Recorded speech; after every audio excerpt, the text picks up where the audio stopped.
امام راغب اصفہانی کہتے ہیں اپنا پورا زور لگانا دین اسلام کی سربلندی کے لیے اور میدان جہاد کی طرف جانا، کفار سے لڑنا، اسی کو جہاد کہا جاتا ہے۔ گویا جہاد کا مطلب یہ ہوا کہ اللہ کے دین کی سرفرازی کے لیے اپنا تن من دن قربان کرنا کہا جاتا ہے۔ اگر امت مسلمہ نے جہاد کو ترک کر دیا تو فلسطین جیسے کئی شہروں میں مسلمانوں کا قتل عام کیا جائے گا، ان کو شہید کیا جائے گا۔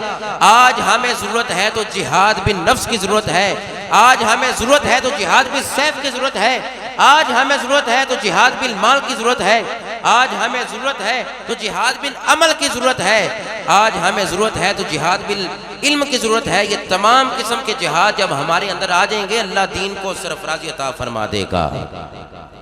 تو لہٰذا دین کی سرفرازی تب ہی ممکن ہے جب تم ثابت قدم رہو گے اسلام پر، دین پر۔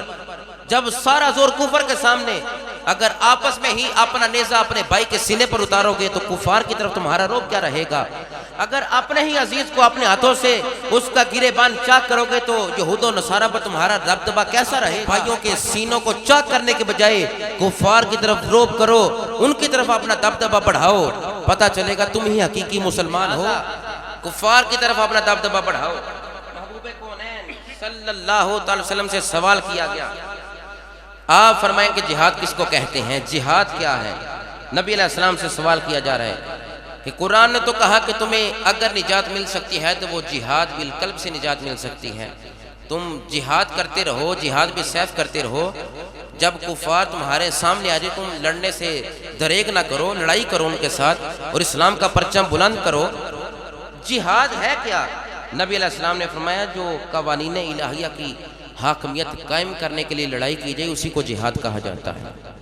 یعنی دین اسلام کے لیے، اپنی طاقت ظاہر کرنے کے لیے نہیں، دنیا کے مفاد پرستی کے لیے نہیں، بلکہ اللہ کے احکامات کو پورا کرنے کے لیے، دین اسلام کی سرفرازی کے لیے، نبی علیہ السلام کی شریعت کو پروان چڑھانے کے لیے جو بندہ میدان کارساز کی طرف جا کر لڑتا ہے، نبی علیہ السلام فرماتے ہیں اسی کو جہاد کہا جاتا ہے۔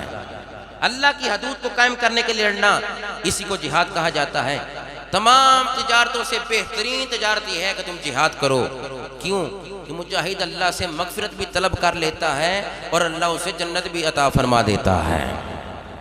کسی بھی تجارت کو کرنے سے یہ چیز نہیں ملتی کہ اللہ بندے کو بخش دے۔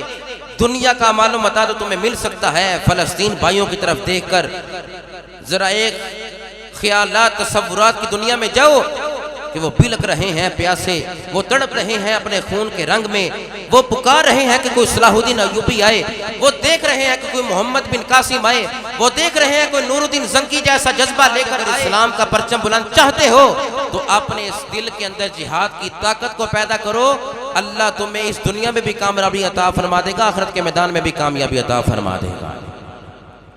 بس اپنے دل کے اندر جہاد کی طاقت رکھو۔ وہ فلسطین بھائی تڑپ رہے ہیں، وہ اسی امید پر ہے کہ کوئی محمد بن قاسم جیسا جذبہ لے کر آئے، وہ اسی امید پر ہے کہ کوئی نور الدین زنکی جیسا جہاد اکبر کرنے والا آئے۔